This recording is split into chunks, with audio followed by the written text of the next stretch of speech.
제가 대강절 설교 주제로 주님을 기다리던 사람들이란 주제로 4주간 살펴보려고 합니다. 오늘은 그 첫 번째 시간으로 주님을 기다렸던 시므온에 대해서 말씀을 나누고자 합니다. 여러분, 그 프랑스의 작가 생떼쥐베리, 제 발음이 좀 이상하죠? 생떼쥐베리가 쓴 어린 왕자라는 그런 단편 소설이 있죠. 거기에 보면 이 주인공인 어린 왕자와 여우가 사막에서 나누는 대화가 있습니다. 이런 대화였습니다. 넌 누구니? 정말 예쁘구나. 나랑 놀자. 난 너무나 외롭고 슬퍼.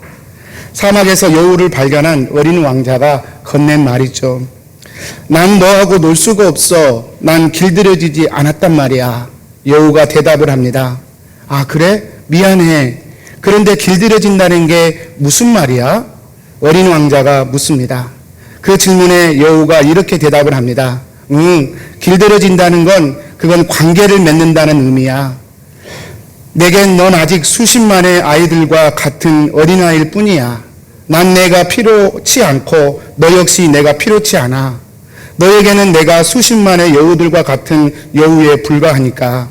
하지만 네가 나를 길들인다면 우리는 서로를 필요로 하게 될 거야. 너는 나에게 이 세상의 유일한 존재가 될 거야. 또 나도 너한테 세상에 단 하나밖에 없는 존재가 될 거야. 이야기를 듣던 어린 왕자가 또 질문을 합니다. 그래? 그럼 어떻게 널 길들일 수 있니? 라고 질문을 하죠. 그때 여우가 대답을 합니다. 그래? 그것은 아주 참을성이 많아야 돼. 우선 넌 나와 좀 떨어져서 그렇게 풀밭에 앉아 있는 거야. 난 곁눈질로 너를 볼 거야. 아무 말도 하지 마. 말은 오해의 씨앗이거든. 그러면서 날마다 조금씩 더 가까이 앉으면 돼. 이 대화를 마친 어린 왕자는 이 여우와 헤어지게 되고 그 다음날 여우가 말한 대로 멀찌감치 자리를 하고 앉아있게 됩니다. 그 앉아있는 어린 왕자에게 여우가 또다시 이런 말을 하죠. 같은 시간에 오는 게 더 좋을 거야. 가령 네가 오후 4시에 온다면 3시부터 나는 행복해지기 시작할 거야. 시간이 가면 갈수록 그만큼 난 더 행복해질 거야. 참 기억에 남는 대사였습니다. 저는 이 어린 왕자에 나오는 이 어린 왕자와 여우의 대화에서 두 가지 단어를 한번 생각해 볼 수 있었습니다. 오늘 설교와 연관된 단어이기도 한데요. 의미 있는 만남은 두 가지가 필요하다는 것입니다. 관계와 길들여짐이 필요하다는 것입니다. 이 세상의 모든 의미 있는 만남은 이 두 가지 과정을 통해 이루어진다는 것이죠. 여우가 어린 왕자에게 이야기합니다. 의미 있는 만남이 되기 위해서는 관계라는 것이 먼저 형성돼야 돼. 그리고 그 관계를 형성하기 위해서는 여우가 말하죠. 서로가 서로에게 길들여야 된다고 말입니다. 관계가 형성되어지고 그것을 위해서는 서로가 서로에게 길들여져야 해. 그래야 의미 있는 만남이 이루어질 수 있어. 저는 이 관계라는 말을 그냥 오늘 설교를 준비하면서 인격이라는 말과 연결시켜 보고자 합니다. 결국 관계라는 것은 어떤 존재가 나와 인격적인 연결성을 갖는 것을 의미하기 때문에 그렇습니다. 나와 인격적인 연결성이 없다면 수십 번, 수백 번 만난다 한들 그 만남이 우리에겐 의미가 있을 수가 없을 것이죠. 강아지 똥 한 권의 책을 좀 잠깐 소개해드리면 강아지 똥 몽실언니로 잘 알려진 신앙인입니다. 그러나 생활운동가이기도 한 권장생 씨가 계셔요. 이분이 쓴 도토리 예배당의 종지기 아저씨라는 책이 있습니다.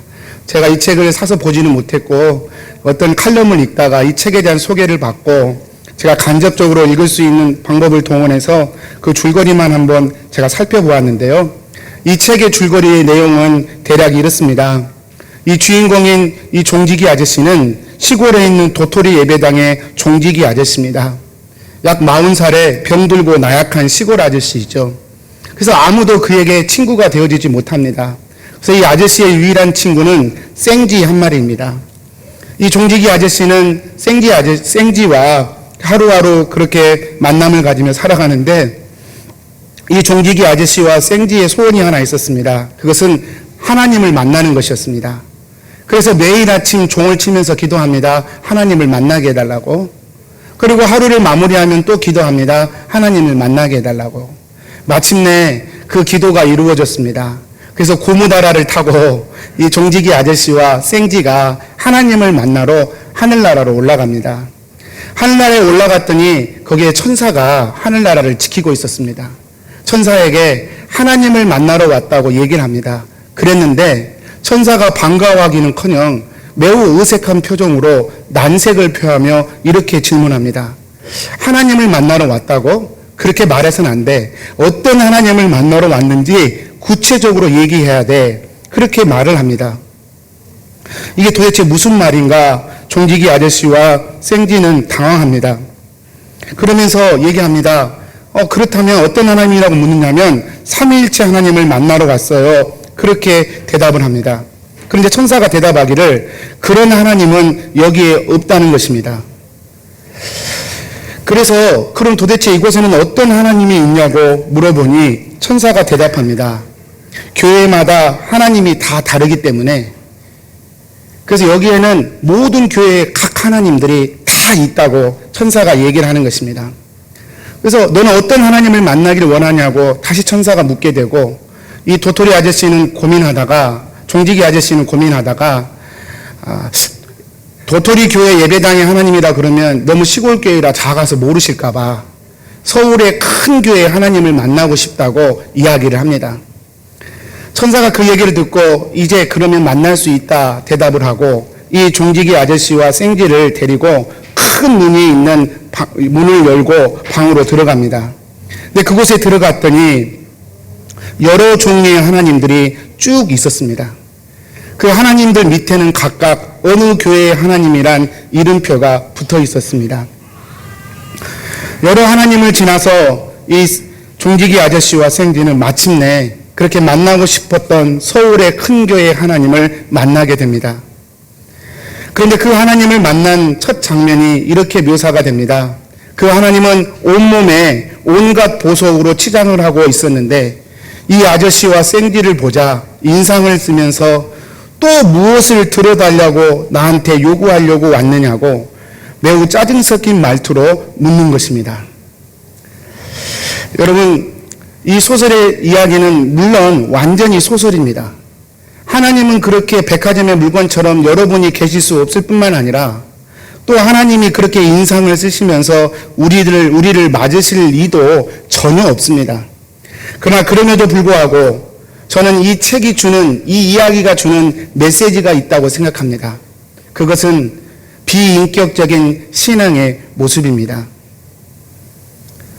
정말 성경이 말하고 싶은, 이야기하고 싶은 그런 의도와 그런 의도에서 말하고 싶은 하나님의 모습과는 상관없이 내가 믿고 싶은 성경 구절, 내가 따르고 싶은 성경의 부분들만 잘라서 마치 로봇을 조립하듯 만들어진 하나님 아닌 하나님을 믿는 그 신앙. 만약에 그 신앙이라면 과연 그 신앙이 우리를 진짜 하나님으로 인도할 수 있겠느냐라고 하는 질문을 이 권장생 씨는 이 소설을 통하여 우리에게 던지고 있는 것이죠. 실제로 이 소설은 나중에 이 아저씨와 생지가 천국은 봤으니 지옥을 보고 싶다고 얘기하면서 마무리됩니다. 천사가 얘기합니다. 이곳은 지옥이 없다고. 대신 망원경으로 볼 수 있다고. 그래서 망원경으로 이렇게 지옥을 봤는데 어디서 많이 본 것입니다. 그들이 살던 세상이었죠. 이 책은 우리에게 얘기합니다. 진짜 천국, 진짜 지옥이 과연 어떤 곳일까? 여러분, 교회마다 사람마다 하나님에 대한 이해가 조금씩 다른 것은 100번, 1000번 이해할 수 있는 일입니다. 일률적으로 우리가 하나님을 다 같이 품을 수는 없습니다. 부모를 둔 자녀들도 제각각 부모에 대한 추억과 평가가 다른 것처럼 그렇게 다를 수밖에 없는 것은 인지상정입니다. 그러나 문제는 무엇이냐?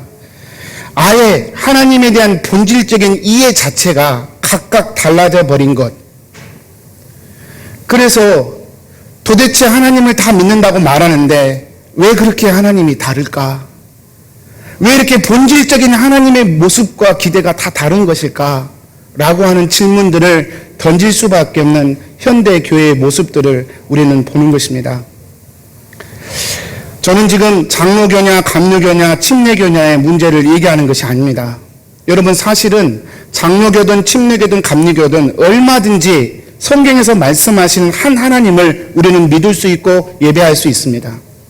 아니, 오히려 한 장로교 안에 있다 하더라도 A교회와 B교회가 바라보는 하나님의 모습이 다르고, 아니 한 장로교를 떠나서 심지어는 한 교회에서 한 하나님을 믿는다고 말하면서도 한 교회 내에서도 각자가 바라보는 하나님에 대한 본질적인 이해가 다른 채 하나님을 예배하고 모일 수 있고, 그런 하나님의 모습을 서로에게 투영시키며 공동체를 이룰 수 있다는 것입니다. 이것이 이 작가가 지적하고 싶고 나누고 싶었던 이야기의 주제였죠. 여러분, 왜 이런 일이 벌어지는 것일까요? 하나님을 믿는다고 말하는데 그 하나님이 다 다른 이유, 왜 그럴까요? 여우가 어린 왕자와 친구 관계를 만들기 위해서 요청한 것이 있습니다. 그게 뭐냐면 네가 나를 길들여 달라는 것입니다. 친구가 되려면 네가 나를 길들여 줘야 돼. 왜 그렇습니까? 그래야 내가 너에게 필요한 존재가 되고 너도 나에게 필요한 존재가 될 수 있기 때문이라는 것입니다. 저는 이와 같은 동일한 원리가 신앙에도 적용된다고 생각합니다. 하나님을 믿으려면, 하나님과 의미 있는 만남을 가지려면, 하나님과 바른 관계를 가지려면 우리가 꺾여지고 다스려지고 훈련되어지는 길들여짐의 여정이 필요한 것입니다. 오늘 우리가 읽은 누가복음 말씀에 하나님의 아들이신 메시아가 성전에 들어왔습니다. 그런데 분명히 그 시간에 수많은 사람들이 성전에 있었을 것인데 아무도 그 메시아를 알아보지 못한 채 오직 두 사람만 그 성전에 들어온 메시아를 알아본단 말이죠. 오늘 본문의 시므온은 그 두 사람 중에 한 사람인 것이죠. 이 시므온에 대하여 이 교회 역사가들은 한 별명을 붙였습니다. 그 별명이 God Receiver. 한국말로 말하면 하나님을 품에 안아본 사람, 하나님을 품에 안아본 사람. 여러분, 인류 역사 수많은 사람들 중에 하나님을 자기 품에 안아본 사람이 몇 사람이나 되겠습니까? 놀랍게도 이 시므온이 바로 그런 사람이었다는 것이에요. 하나님을 품에 안아본 사람, God Receiver. 여러분, 시므온은 바로 그 몇 안 되는 사람 중에 한 사람이었다는 것입니다. 여러분, 그렇다고 시므온이 무슨 대단한 사람은 아니었습니다. 그는 외형적으로 지극히 평범한 이름 없는 한 이스라엘 사람이었습니다. 이 시므온은 제사장도 아니었습니다. 그 흔한 랍비도 아니었습니다. 선지자도 아니었습니다. 영어에 보면, 오늘 이 성경에 보면 이 시므온에 대해서 이 사람, 어떤 직책이 없어요. 영어로 this man, 어떤 붙일 만한 특별한 직책과 종교적 지위가 없습니다. 그저 하나님을 믿고 따르는, 순수히 따르는 한 명의 무명의 성도, this man 이라고 이 시므온을 부릅니다.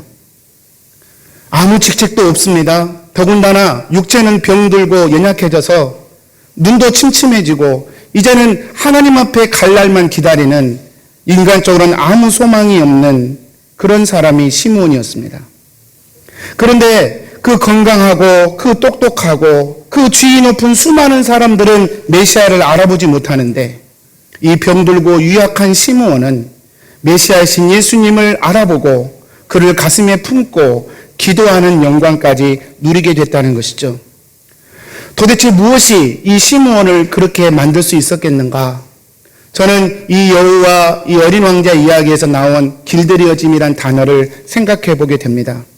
오늘 말씀 25절에 보면 시므온이 어떤 사람이었는가가 표현되어 있습니다. 네 가지로 축약해 볼 수 있겠습니다. 이 네 가지의 시므온의 캐릭터를 그냥 쉽게 표현한다면 시므온은 하나님께 길들여진 사람이다.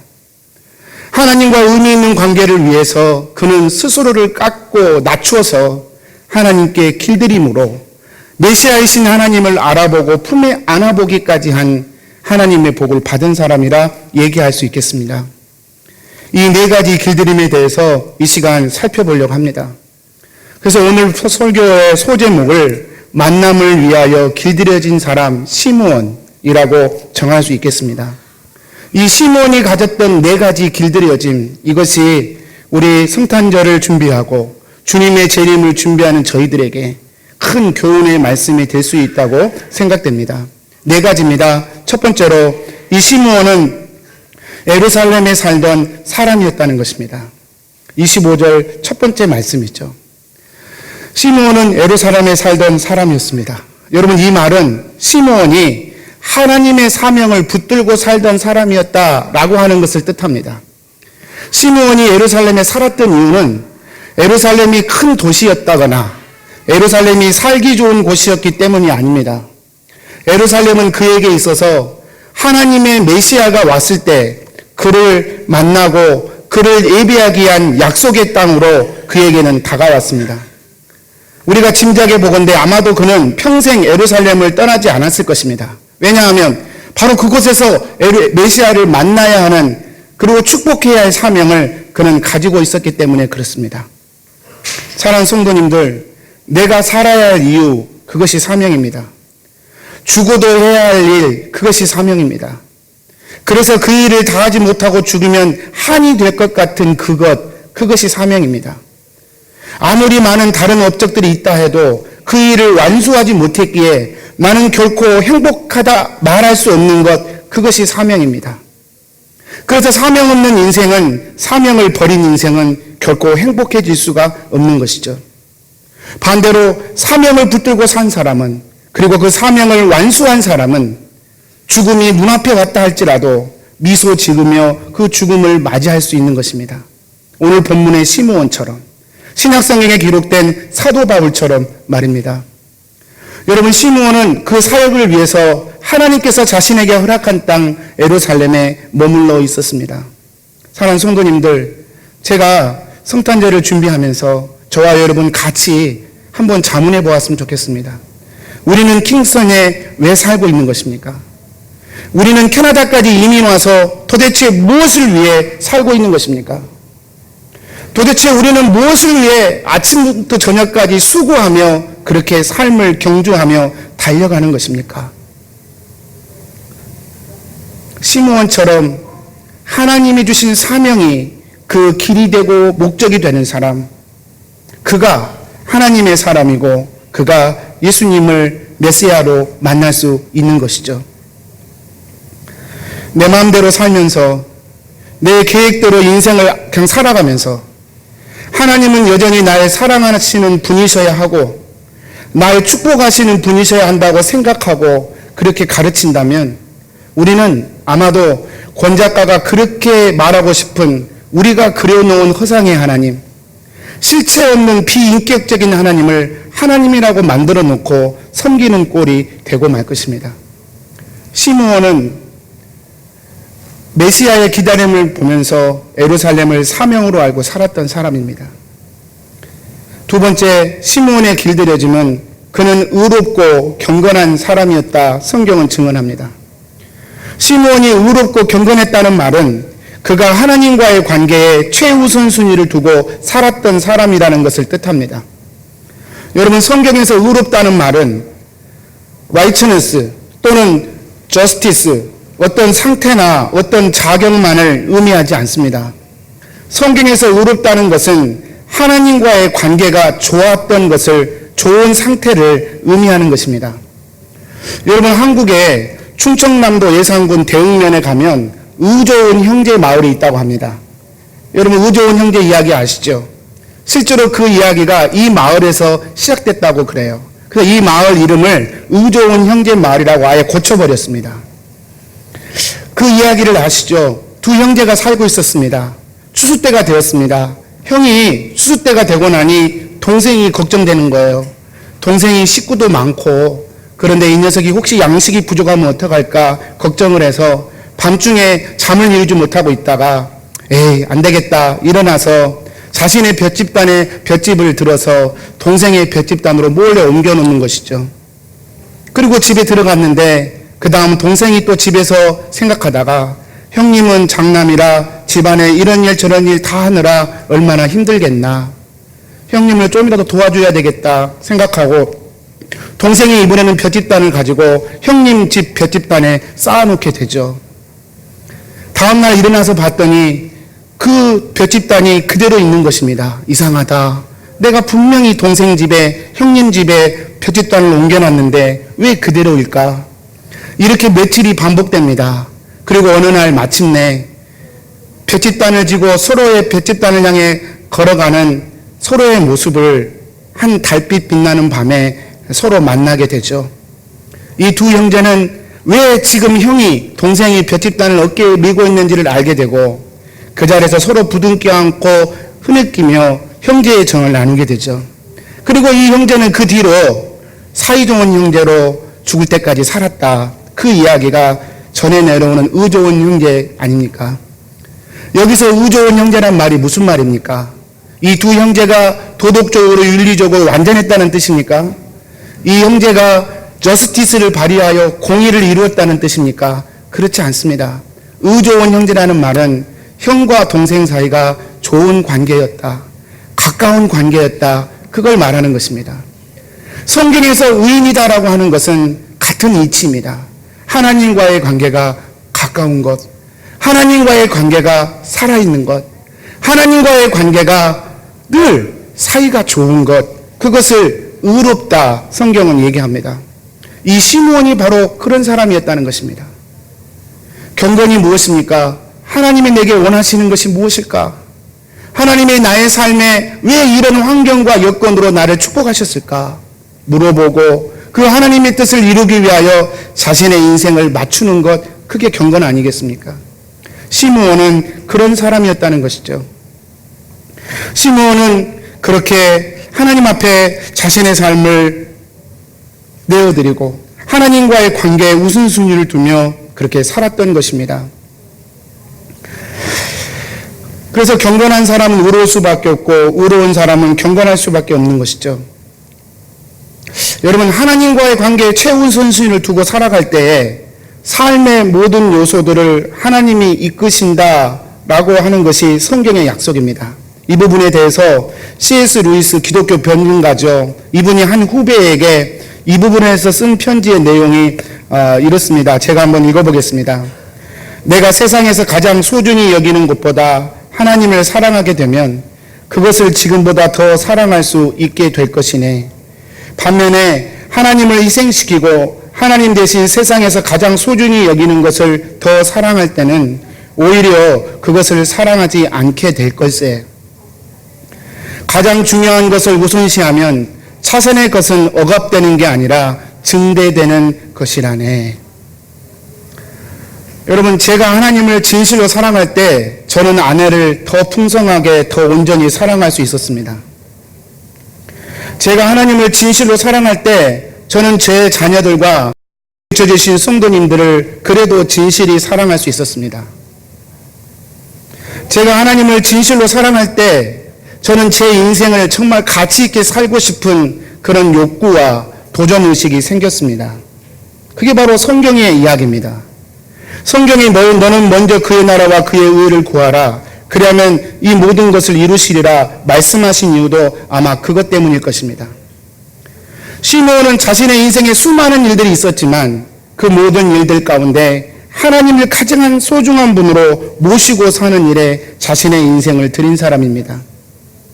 그렇게 의롭고 경건한 삶을 살았던 시므온에게 그가 메시아를 알아봤던 것은 당연한 이치일 것입니다. 사랑하는 성도님들, 내가 믿는 하나님 언제든지 내가 버릴 수 있고 내가 믿는 하나님 언제든지 두 번째, 세 번째로 밀어버릴 수 있는 하나님이라면 그 하나님은 결코 우리에게 참된 구원을 줄 수 없는 허상과도 같은 그런 하나님일 수밖에 없는 것입니다. 시므온은 예수님 오신 메시아를 기다리며 의롭고 경건한 자기 길들임을 하나님께 드렸던 사람입니다. 세 번째로 시므온은 성령이 머무는 사람이었습니다. 그 안에 성령이 계셨습니다. 시므온은 성령으로 호흡하고 성령으로 말하고 성령으로 하루를 시작하고 성령으로 하루를 마쳤던 사람이라 성경은 증언하는 것이죠. 창세기 1장 2절에 보면 성령에 대한 최초의 증언이 성경에 나오는데 땅이 혼돈하고 공허하며 흑암이 깊음 위에 있고 하나님의 영은 수면 위에 운행하시니라. 혼돈스럽고 뭐가 뭔지 모르겠고 도대체 내 인생 어떻게 될지 두려움과 염려 가운데 있을 때 성령의 호흡을 하게 되면 새로운 창조의 질서가 펼쳐진다. 하나님의 경륜과 섭리가 비로소 그 인생에 펼쳐진다. 이것이 창세기 1장 2절의 성령과 관련된 하나님의 약속이죠. 성령님과 동행하며 살았던 시므온. 그래서 성령님의 인도하심을 따라 너는 죽지 않을 거야. 메시아를 보기 전까지 너는 죽지 않을 거야. 그 말씀 붙들고 성령님의 인도하심을 따라 하루하루를 견뎌내며 버텼던 시므온. 그가 God 리시버의 축복을 경험할 수 있었던 것이죠. 오늘날 많은 성도님들이 성령에 대해서 우리 안에 호흡으로 거하시고 우리 안에 함께 하신다는 것을 인지하지도 받아들이지도 않은 채 그저 성령님을 나를 교회로 끌고 오시는 분, 나를 교리적으로 동의하고 이해시키시는 분, 그런 수준의 성령님으로 제한시켜버리는 것을 많이 봅니다. 그러나 그렇지 않습니다.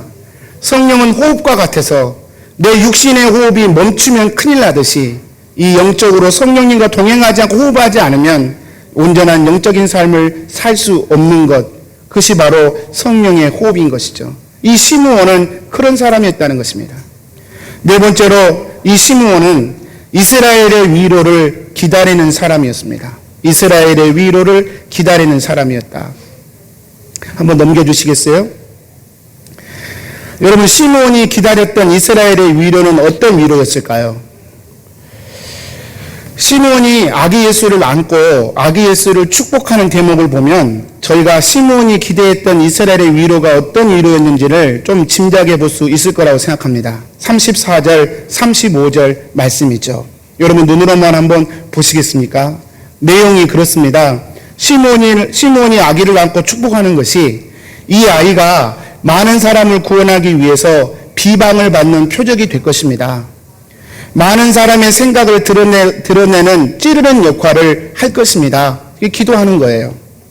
더 쉽게 표현하자면 이 아이는 사람들의 죄를 드러내어 스스로 보게 하는 역할을 할 것이고 그것을 통해 그들을 구원하는 역할을 할 것이고 그 죄를 드러내기 위해서 마치 칼로 찌르듯이 사람들 속에 있는 악한 생각들을 드러낼 것이라는 그런 기도입니다.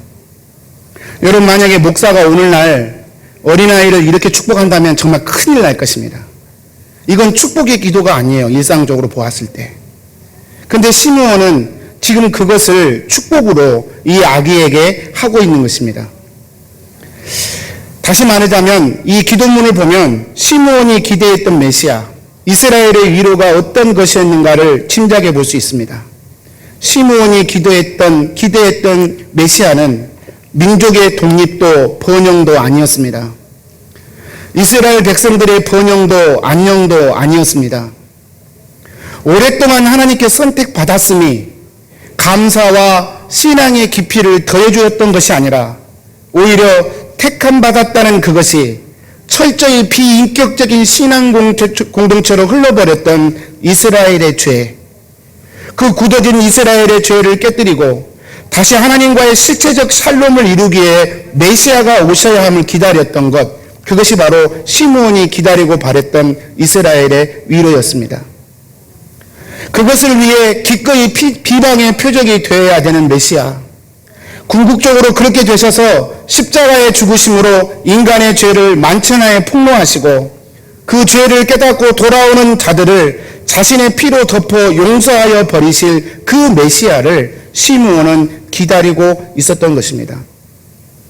사랑하는 성도님들, 제가 목회하면서 많은 분들에게 하나님을 정말 만나고 싶은데 잘 안 된다는 이야기를 간접적으로 직접적으로 듣습니다.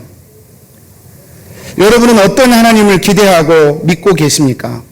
성경은 우리가 하나님을 만나려면 예수님을 통해서 만나야 한다 말씀합니다. 왜냐하면 예수님께서 유일한 하나님을 보여주실 통로이기 때문에 그렇습니다. 요한복음 14장 6절이죠. 영어로 보면 더 쉽죠. I'm the way, 정관사를 썼습니다. 그냥 길이 아니라 유일한 길, 하나님께로 이르는 유일한 길이라 예수님은 스스로를 그렇게 말씀하셨습니다. 요한복음 8장에 보면 예수님은 자신을 메시아로 믿지 않으려고 하는 이들을 향해서 너희가 나를 믿지 않는 것은 하나님을 믿지 않기 때문이라고 단언하셨습니다. 예수님을 통해서 우리는 하나님을 만나야 하고 만날 수 있습니다. 여러분, 만일 누군가가 심지어는 교회 내에서조차도 예수님을 통하지 않고도 믿을 수 있는 하나님을 이야기한다면, 그리고 그 가능성에 대해서 가르친다면 그는 결코 성경에서 말씀하는 하나님의 사람이라고 말할 수 없습니다. 왜 그토록 많은 교회에 여러 종류의 하나님들이 존재하는 것입니까? 하나님이 보여주신 자기 계시의 길을 따르지 않고 성경을 조각내고 부분적으로 조합해서 자신들이 원하는 하나님을 마치 무엇을 조립하여 만들듯이 조립하여 세우기 때문 아니겠습니까? 하나님을 만나려면 예수님을 통해 만나야 한다. 그것이 하나님이 예수님을 이 땅에 보내신 이유였습니다. 여러분, 그렇다면 그 예수님은 도대체 또 우리가 어떻게 만나야 합니까? 예수님이 이 땅에서 병든 자도 고치시고 죽인 자도 살리시고 5천 명도 먹이시는 그런 놀라운 이적도 행했는데, 도대체 어떤 모습에서 예수님의 진면목을 저희는 발견할 수 있는 것입니까?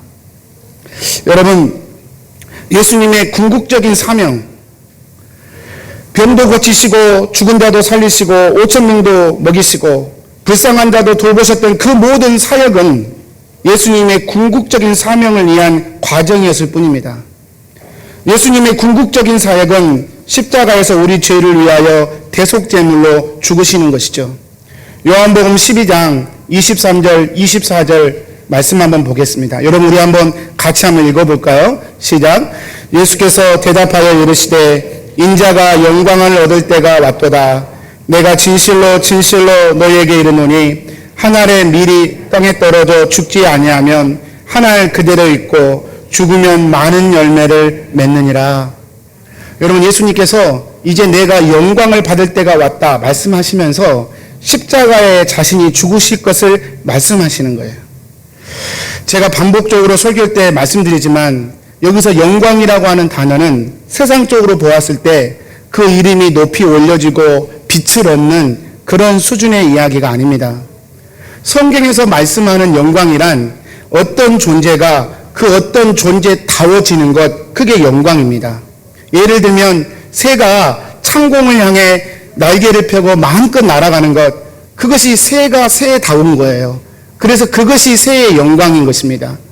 고린도전서 15장에 보면 그래서 그런 표현을 쓰는 거예요. 해가 밝게 빛나는 것, 그게 해의 영광이에요. 해가 해다운 거니까. 달이 달답게 해의 빛을 비춰서 반사하는 것, 아름답게 반사하는 것, 그게 달이 달다운 거니까 그게 달의 영광이에요. 해가 달처럼 빛나는 것 영광 아니에요. 달이 해처럼 빛나는 것 영광 아니에요. 해는 해다워야 하고 달은 달다워지는 것, 그게 제각기 다 영광이 다르고 그럴 수밖에 없는 거예요. 여러분, 예수님이 내가 영광을 받을 때가 됐다, 그 말은 내가 가장 나다워질 때가 되었다라고 하는 뜻인 것이죠. 내가 이 땅에 와서 왜 왔는지 정말로 나다운 모습을 드러내줄 때가 됐다. 내가 나다워지고 나의 존재의 의미를 100% 충족시켜줄 그때가 되었다. 그 말이 이제 내가 영광을 얻을 때가 되었다, 그 말인 것이죠.